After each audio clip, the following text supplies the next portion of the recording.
August of that year. In this year's historic elections, Mr. Gandhi was re-elected to his seat in Wayanad in the southern Indian state of Kerala. Raebareli, not Wayanad. No, but you did win from Wayanad. And also won in Raebareli, located in the northern Indian state of Uttar Pradesh. As the leader of the opposition in India's parliament, Mr. Gandhi heads the Indian National Development Inclusive Alliance, a coalition of opposition parties that holds 234 seats, just 30 short of a majority.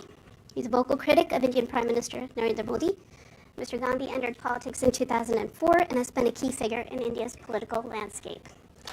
Today he joins us to share his thoughts on the future of Indian democracy, freedom of speech, and pathways toward sustainable and inclusive growth.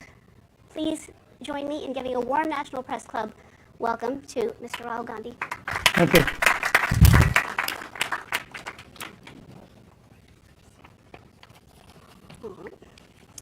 So, Mr. Gandhi, there has been a noticeable shift in public perception of you, from being seen as a reluctant politician, if I may, to someone who can confidently handle political debates and navigate complex political issues. With the resurgence of Congress in the northern Indian state of Uttar Pradesh and a more open approach to working with regional parties, how do you view your personal and political transformation, and what factors have contributed to this change? No, I wouldn't call it. I wouldn't call it a transformation. A journey? Yeah, a journey. Mm-hmm. I think politics in India changed very dramatically in 2014. We entered a phase of politics that we haven't seen in India before. Aggressive, attacking the foundations of our democratic structure. And so it's a tough fight. It's been a good fight. And personally, of course, it has changed me. I wouldn't have ever imagined, before 2014, if you had come to me and said, look, you walk across from Kanyakumari to Kashmir, I would have just laughed at you. And I would have said, that's ridiculous. Mm-hmm. But that was the only way left for the opposition in our country. Media was suppressed, institutions were controlled, agencies were attacking the opposition, governments were being overthrown, and we found that literally the only way was to go directly to the people of India. Okay. And that certainly changed me in fundamental ways. Right. So you've done two marches across India. One was the Bharat Jodo Yatra, and the other one was the Nyaya Yatra? So no, one march. One march, yeah. Okay. But one was on foot. One was on foot. And the other was by car. So one went from South India all the way to Kashmir. Mm-hmm. That was by foot. That was 4,000 kilometers. And the other one was from Manipur, which, as you know, is burning, to Maharashtra. Right. You've already sort of answered this, but I still want to ask, what inspired you to take these journeys? Well, at one level, we were forced politically to take, because all the instruments that normally work in a democracy, they just were not working. And the media was not working, the courts were not working, nothing was working. And so we said, okay, let's go direct, and we went, and it worked. It worked beautifully. That was at the political level and at my work level. But at the individual, private level, I always wanted to do it. I always wanted, since I was small, since I was young, I always had this idea that I must, at some point in my life, walk across my country and see what it's about. Well, what an experience, and what a marvelous thing to do. So as leader of the opposition in the Lok Sabha, how do you perceive your role evolving compared to your previous responsibilities? And what new challenges or opportunities do you foresee in this position? It's an extension of what I did earlier. There's an ideological war taking place in India between the Congress and our partners and the BJP and the RSS. They are two completely different visions of India. We believe in a plural vision, a vision where every everybody has a right to thrive. All imaginations are free to roam. An India where you're not persecuted because of what religion you believe in or what community you come from or which language you speak, versus a much harsher, centralizing vision. And so that's the landscape, and then we fight on that landscape, defend India's institutions, defend the weaker sections in India, defend the lower castes, defend the tribals, minorities, defend poor people. And after the yatra, I feel try to become the voice of as many people as you can. So for that you have to go and understand what's going on. You have to go deep into sort of the agricultural world, the conflicts that are taking place there, into the financial system, into the tax system. So you have to, in a sense, go deep into it, talk to people, and then understand deeply what they're saying, and then transmit it. Right. So and at a broader level, provide a vision, India Alliance vision for the country, which is obviously going to be fundamentally different than the centralizing, monopolized vision that the BJP is presenting. Okay, so you touched upon a couple of points. You just mentioned finance and the tax system. You spoke this morning that 17 secretaries take all financial decisions to run the country. No, 70. 70, okay. I'm sorry, 70. Apparently, only 3 of them are Dalits, and only 1 is a member of the minority. Now, all of them are. Well, you've got the numbers wrong, but okay. But this is from the audience. Let's put it that 90% of India okay. Is either tribal, lower caste, or Dalit, right, or minority, and their participation in the governance of the country, in the various institutions of the country, in the media of the country is lacking. And so what we propose is a survey to make transparent the reality of how power is shared in India. The caste census. The caste census. Okay. But just to stay on the same topic, all the secretaries are from the administrative service, correct? Now, the US Treasury has economists, the UK Treasury recruits people separately with expertise in economic policy making, but the Indian Finance Ministry is the domain of IAS officers, of which very few understand finance. Will you professionalize the Finance Ministry, liberate it from IAS officers who criticize it, and appoint a Dalit scholar like B.R. Ambedkar as No, I think secretary? that look, the problem is much broader than that. Okay, the problem is about participation of weaker sections of lower castes, in particular Dalits, across the board, right? So I'll shock you by saying that if you were to look at the top 200 corporates in India, and you were to look at their management teams, and you were to look at their CEOs, you wouldn't find anybody from the lower caste, right? You'd find only people from the upper caste. Same with the Indian media. If you look at media, you'd find that it's the preserve of upper castes. You look at the influencers on social media, you look at the big columnists, you look at the people who control the media infrastructure. Again, it's the same issue, right? So there is a very small percentage of India which is controlling the entire infrastructure. What you're proposing doesn't actually solve that problem. No, not proposing, I'm just asking. Yeah, what you're asking doesn't actually solve that problem. That problem is a much broader problem, and it's the first step in understanding that problem is actually in understanding what the reality is. So what is the participation of lower castes, of tribals, of Dalits in, for example, the corporate world? What is the participation in the media? What is the participation in our bureaucracy? The point I made about the secretaries is that if you look at the Indian government, 70 secretaries basically determine the direction of it, right?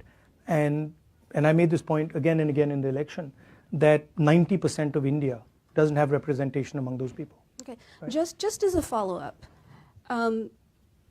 a lot of government posts are lying vacant, and many government agencies are actually hiring people through contract and not as direct hires. Exactly. So then how can you ensure Well, we propose to change that. you propose to change So in that? our manifesto, we're very clear that this idea of contractual labor, we don't accept it. We're going to change it. Right, and many agencies are doing that to also reduce their overhead because of government expenditure. Yes, but that's true. Some of that is happening, but a huge part of it is happening to basically exclude people from lower castes. Because when you look at who are the contractors, they're not lower caste people, right? So the question for me and for the India Alliance is India fair? And we've been now independent for many years. How far have we got? We have a constitution that says India needs to be a fair country. One man, one vote, equal participation for all castes. But as an idea, caste is outlawed. And then when you look at the structure, the idea is very much there. So the first thing we want to understand is what is the extent to this? And that's literally getting data. It's the 21st century. Everybody talks about data. We want data on fairness in India. All right. And once we get data on fairness in India, then we can make policy proposals to correct it. Right. Okay, so India's biggest problem is also unemployment, Yeah. right? So what is your vision, and especially what is your government doing, say in Karnataka, to create large-scale employment opportunities? So I've been saying here in the United States that the West, America, Europe, and India, the West used to be the producer of the world. If you wanted to buy a car in the 60s, you bought an American car. You wanted to buy a washing machine, you wanted to buy a refrigerator, you bought an American refrigerator, you bought an American washing machine, American television. You guys were at the forefront of that, right? And then somewhere along the line, America decided, India decided, and the West decided that we're just going to stop. And we handed the whole thing to the Chinese. Now, for a country like India, to simply say that, look, we are going to ignore manufacturing and we're only going to run a services economy, means you can't give employment to your people, right? So one of the things I'm interested in is thinking about the act of production, also called manufacturing. Today, if you look at what most American companies do, look at what most Indian companies, most European countries do, they organize consumption. Uber organizes consumption. Organizing consumption is easy. Organizing production is a completely different ballgame, much more complicated.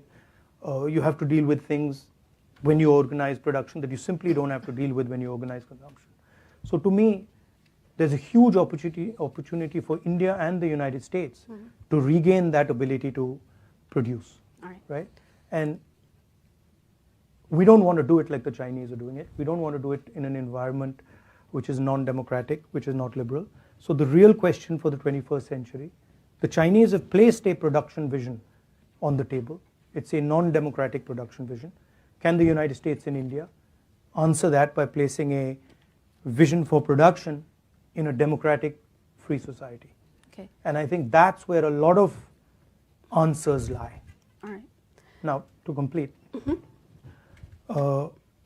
we have a government in Karnataka, we have a government in Telangana, and what we are doing is there are multiple different areas. Each area in India has its own speciality of production, right? If you go to pretty much any district, Bellary in Karnataka has a very deep textile industry which has been destroyed. So we are looking at these pockets of excellence and then trying to bring modern technology, financial support to build them. So the vision would be more of a decentralized production system. Unlike China, which is huge factories, we would be thinking about smaller and small medium businesses and embedding modern technology into that. We're testing some of these ideas in Karnataka and Telangana. Right, and then you'll roll it out to. That's generally how we operate. Okay. All right, so while we touched upon India and the US, the India-US nuclear deal led by Prime Minister Manmohan Singh was a landmark step in India-US bilateral relations. What do you see as the long-term prospects for India-US relations, especially in terms of strategic partnerships? You've touched upon it a little bit, but if you could elaborate. So there are two elements. The first is the defense cooperation, which is important, and I think we do a good job there. But then the second is what I touched on just now, which is China has placed in front of us a vision for production and prosperity in a non-democratic environment. Right? What is our response? Are we simply going to just sit there and say, okay, China can be the producer of the world and we're not going to do anything? Or do we have a response? What is our response to the Belt and Road? Right? I don't see one. So to me, that's really where US and India cooperation needs to go. How can we provide a democratic vision of production, of manufacturing that actually works to the rest of the world? And I think both countries bring different things to the table. And I think there's a huge opportunity there. Okay. So just staying on India and US, is there a political consensus within India on deepening strategic ties with the US? Yes, I mean, I don't see a big diversion. You know, I don't see Mr. Modi diverting very much from our approach with the US, and I don't see ourselves changing direction very much from what he's doing. So I see continuity there. I think everybody on both sides of the equation, everybody does accept the fact that the India-US relationship is key for both countries. Okay. One more on the US. With the backdrop of an increasingly assertive China, the ongoing Russia-Ukraine conflict, and the crisis in Gaza, how do you view the role of the United States in global affairs?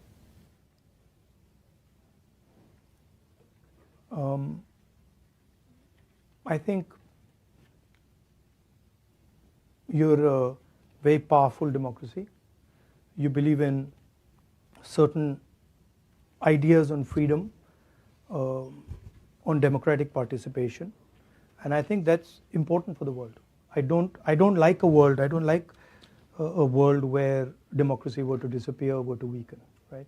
So I think there you have a very important role to play. But standing on this side, I see challenges coming that, frankly, you've not faced before. And I don't think it's going to be that easy. The central question is, how do you challenge China on production and value addition, right?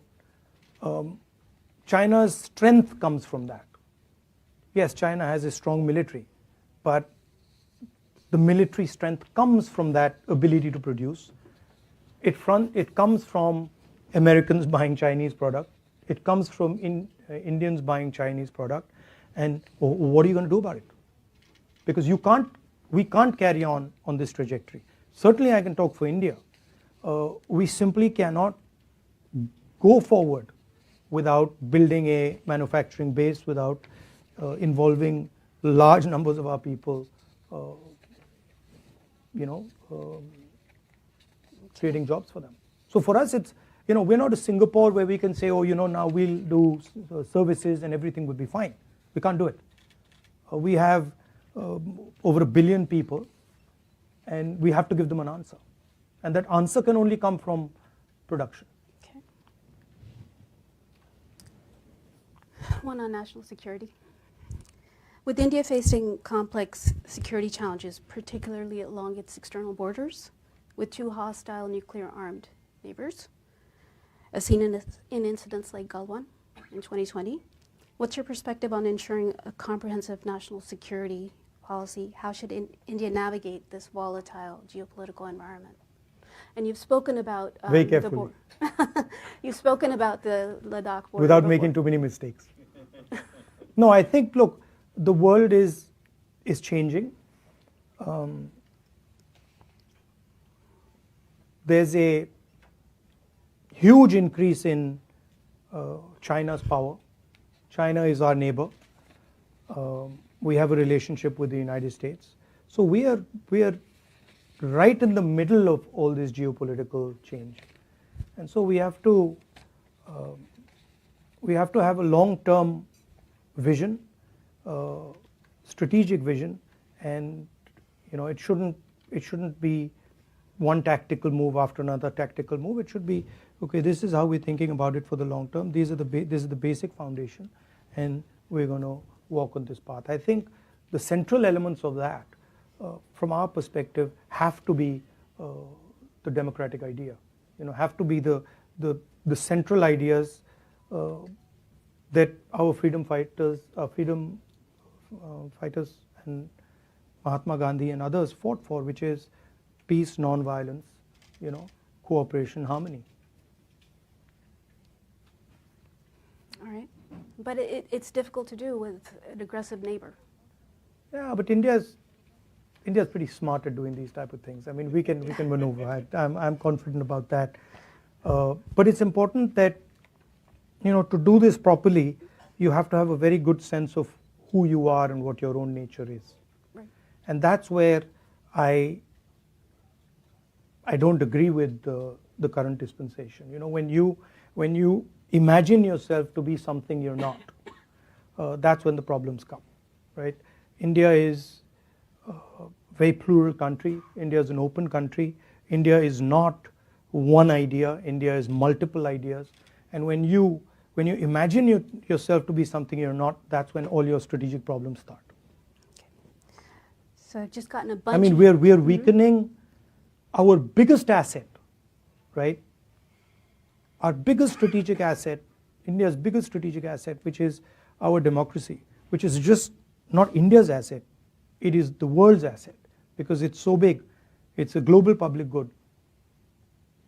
It's being attacked in India, right? And that is the foundation, that's the foundation of all our strategic imperatives. Right. So you say, democracy is being attacked, and I've had this conversation with Mr. Pitroda, that the Indian voter is very resilient and very knowledgeable. It's not, and if you see the election results, does it give you more hope for democracy in India? It does. Look, but okay. It's not good enough to say that the Indian voter is resilient and knowledgeable, because the Indian voter is informed by a whole set of structures, right? So if we don't have a level playing field, the voter might be very knowledgeable and and resilient. It doesn't really matter. We fought an election with our bank accounts frozen, right? Now, I don't know. I don't know any democracy where that's happened. Maybe, that type of thing happens in Syria or used to happen in Iraq. But we literally sat during our election and spoke to our treasurer, and he says, well, we have no money, right? Now, you can have a resilient voter. You still need to run campaigns. You still need to have conversations. You still need to have meetings, right? I've got 20 plus cases with me. I'm the only person in Indian history to get a prison sentence for defamation, right? We have a chief minister who's in jail right now. So, one way of saying it is, yes, the Indian voter is very resilient, and he stands like a rock. Absolutely, he does. But the Indian voter requires an architecture to work on, which is not there. But would you say that Indian democracy is resilient and it can't be broken? Well, I can say to you that Indian democracy for the last 10 years was broken. But it's on an upward trajectory. It's fighting now? back, but it was broken. I have seen the government of Maharashtra just being taken away from us. So I've seen it with my own eyes. I've watched it as our legislators have been bought and hooked off and suddenly became BJP legislators. So Indian democracy has been under attack, has been very badly weakened, and now it's fighting back. And I'm confident that it will fight back. Okay. U.S. is scheduled for elections very, very soon. How do you think Trump and Harris will differ on India policy? And do you think one is better for India? I don't think they'll differ very much on India policy. I don't know. You don't? I think there's, on both sides, there's basic acceptance of the relationship between these two countries. So I don't think we'll differ very much from Mr. Modi on this issue. And I don't think the Democrats or the Republicans will differ very much. I might be completely wrong. Okay. Certainly on the fundamental idea that India is a partner, I don't think there'll be any disagreement.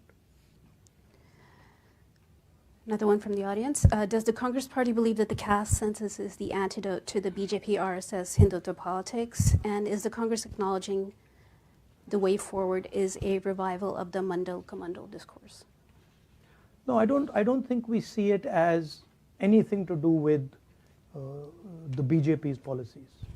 The Congress Party has always, right from even before independence, we've always fought for the idea that India should be a fair country.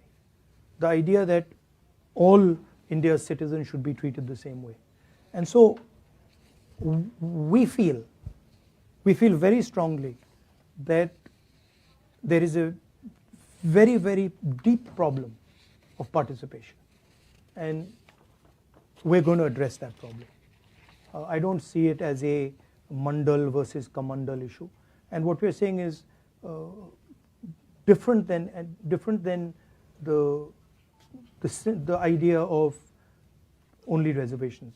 What we're saying is we want a comprehensive understanding first of what's going on, and then we're going to apply a series of policies to correct it, reservation being one of them.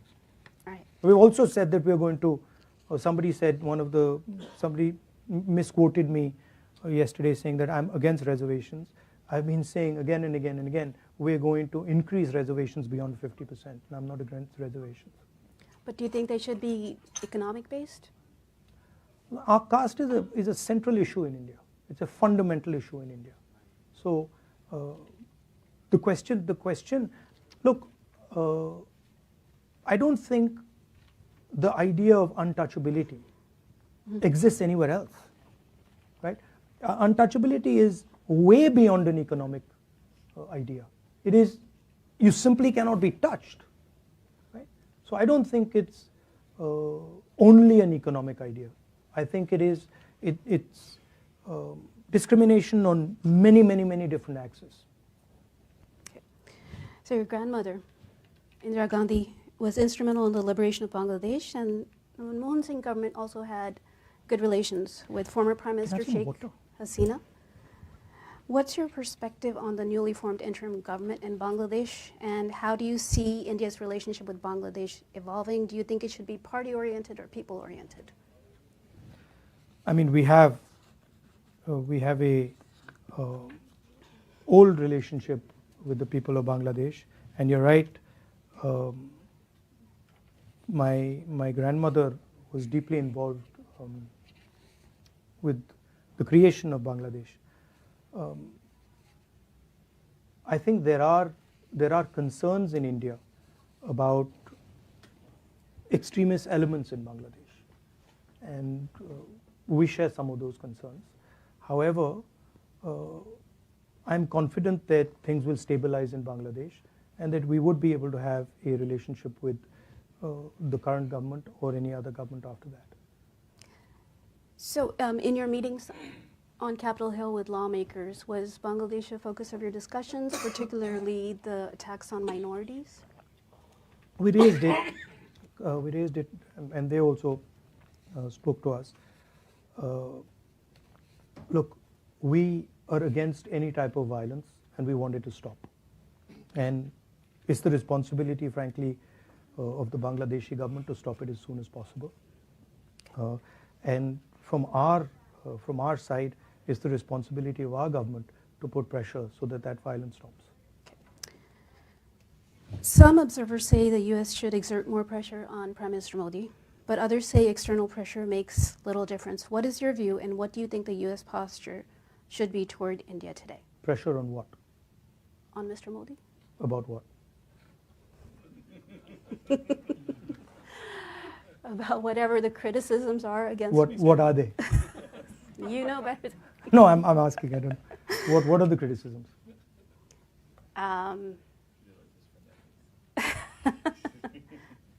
It's interesting you can't say it. I don't want to say it. Yeah, it's interesting you don't want to say it. Democratic. I mean, we're supposed to have a freewheeling, free press conversation, but you don't want to say it. That's interesting to me. Democratic backsliding, persecution of minorities. Yeah, look. Freedom of press. The fight for democracy in India is an Indian fight. It's, with all due respect, it's nothing to do with anybody else. It's our problem, and we'll take care of it. We'll fight, and we will make sure that that democracy is secure. However, it's important to understand that Indian democracy is more than just any normal democracy because of its size.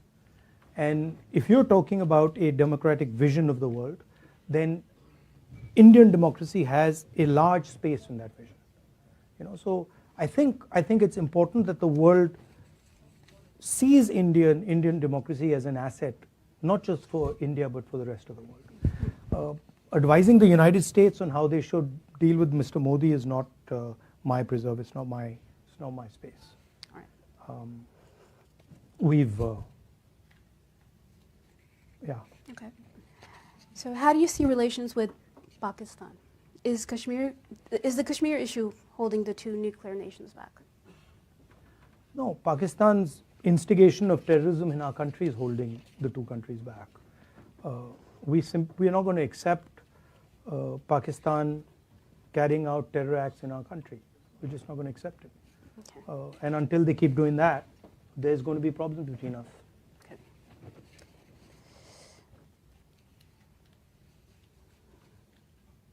All right. I have a question from the audience, and they've requested कि आप हिंदी में जवाब दीजिए. ठीक है. ठीक है. सवाल मैं इंग्लिश में पूछती हूँ. What is your stand on the Supreme Court judgment on subcategorization of the SC/ST reservation? Experts say it is unconstitutional. इसके बारे में हमारी पार्टी में चर्चा चल रही है और हमने 2-3 ग्रुप्स बैठा रखे हैं जिस पे हमारी ये चर्चा चल रही है. अभी चर्चा जारी है. I'll translate in English just so that everybody understands. She asked me about a particular judgment given by the Supreme Court, and it's a relatively complex judgment, so we have a internal group that is discussing the judgment, and so I told her that discussion is ongoing. We are discussing with experts within the Dalit community and also within our party and other parties, so that's an ongoing discussion. Sorry, so many questions. Well, yeah. All right. Huh? I do, and I'm not going to be able to get to all of them, but I did want to ask one. So Prime Minister Indira Gandhi is often seen as a defining figure in global women's political leadership, setting a precedent for a strong, decisive leadership at a time when few women held such roles, particularly in dealing with hostile neighbors. Given her legacy, how do you view the current state of women's leadership in global and Indian politics, and what lessons can be drawn from her approach in managing complex geopolitical challenges? I generally think women are better in positions of leadership than men. That's my position. I think they tend to be more sensitive, tend to have a longer term perspective, and so the more women in politics, the more women in business, the better it is. Okay. And we've been pushing that along quite aggressively in the Congress party and also in our political system. We did the entire Panchayati Raj Act, gave reservations to women, and then we were pushing the idea of reservations for women in Vidhan Sabhas and Lok Sabhas. So I'm a believer. I'm glad to hear. India has been standing with Israel recently on the Middle East. This is from the audience. How would you change that? No, I think what happened on the 7th of October was absolutely wrong. But I also think what Israel did and is doing, bombing innocent civilians, killing women and children, is absolutely wrong and should not be allowed to continue.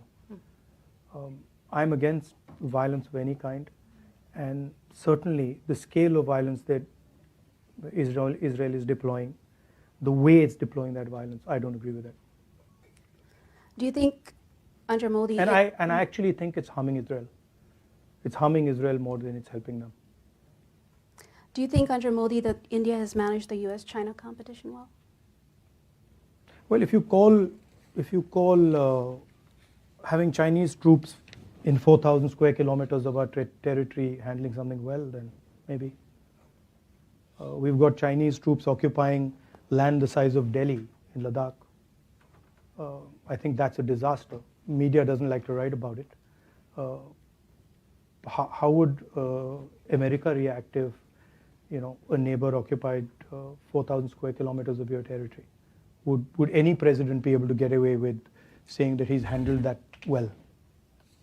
So I don't think Mr. Modi's handled China well at all. I think there's no reason Chinese troops should be sitting in our territory. So before I move on to the final question,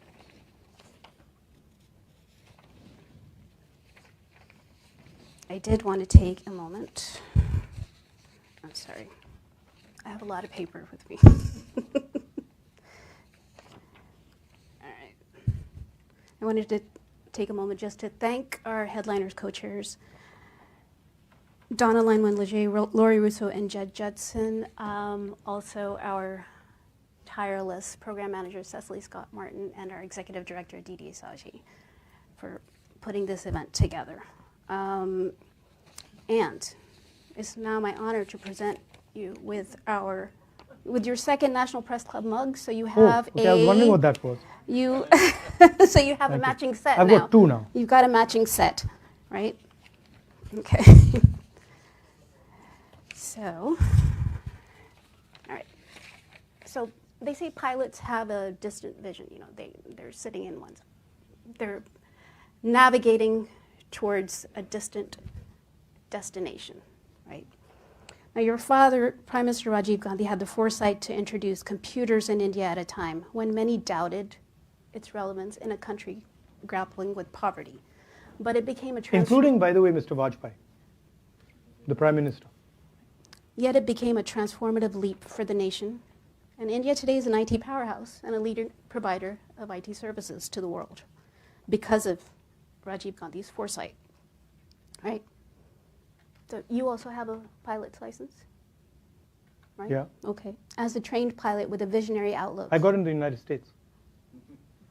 As a trained pilot with a visionary outlook, what's your long-term vision for India's future? And what innovative steps do you believe could catapult India forward in a similar manner as your father did with the computer revolution? Well, I think it's more than what is my vision, right? I think what is the vision of the Indian people? I think that's more important, and understanding that and bringing that together is more important. I have my views, but I think what India wants and what India thinks is where a vision should come out of. I really see a huge opportunity for India in rethinking how we produce in the 21st century in a democratic environment. And that would then include AI, it would include robotics, it would include drones, it would include pretty much everything. Mm-hmm. In order to do that, you would also need to build the infrastructure to do that. So it would include a whole set of things that would make India, in a sense, an alternative producer, an alternative to the Chinese way of doing things. That's one aspect of it, right? The other aspect of it is the fairness. I think there's huge energy locked in inside India, inside the social structure of India, and it's hidden. So India needs to start respecting the skills of its people, the skills of ordinary Indians. And we need to build a system that empowers them and links them to the banking system, provides them the technology to thrive. I think that for me is important. And the idea of caste, the idea of unfairness, the idea that you have two business people who control the entire Indian business system. The fact that you have, they own, Mr. Adani owns airports, ports, the agricultural system, silos, the defense industry, everything. This is causing a lot of damage to India's productivity. So thinking about these things and making India a fairer place. If you ask me how would you define success, if I could make India even slightly fairer, I would say I have been quite successful. And at another level where I think we've been successful already is fighting the idea of anger and hatred. The fact that our opposition, the RSS and the BJP, divide India, make one religion fight with another religion, spread hatred, spread anger, and providing an antidote to that. Introducing the word love into the conversation, which we did in the Bharat Jodo Yatra, and we did very successfully. I think that's a very powerful step. And so pushing that further, deepening that, ideas of respect, humility, affection for all religions, I think that is something that we're going to push. And it's worked. I mean, we can see even the effect on our Prime Minister was phenomenal. We're fighting the election and we're putting pressure on him, and we pulled out the Constitution. We used to earlier say that he's attacking the institutions, he's attacking the courts, he's attacking the media space, and somehow it was not connecting. And then one day we pulled out the Constitution, and in our speeches we started putting the Constitution, and then it just it connected immediately. And we then realized that Indian people are not going to allow their Constitution to be torn to pieces.